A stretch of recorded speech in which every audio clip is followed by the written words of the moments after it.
రాజాసింగ్ బాపురావు డుమ్మా ఎల్బీ స్టేడియంలో జరిగిన బీజేపీ విజయ సంకల్ప సభకు ఆదిలాబాద్ ఎంపీ సోయం బాపురావు ఇక ఆల్మోస్ట్ ఆల్ బీజేపీ విడిపోయినట్టుగా తెలుసుకోవచ్చు. గోషామహల్ ఎమ్మెల్యే రాజాసింగ్ డుమ్మా కొట్టారు.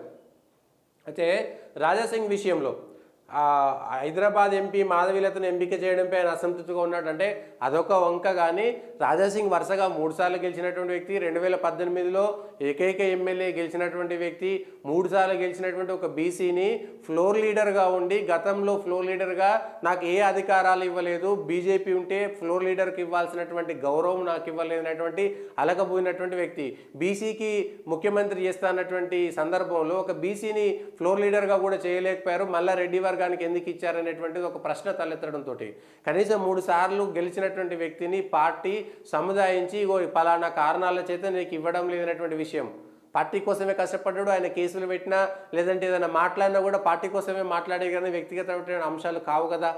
ఆయన అన్ని కేసులు ఎదుర్కొన్నటువంటి వ్యక్తి పార్టీ కోసమే కేసులు ఎదుర్కొన్నాడు కదా. కానీ పిలిచి సముదాయించి చెప్పలేనటువంటి పరిస్థితిలో ఉన్నది.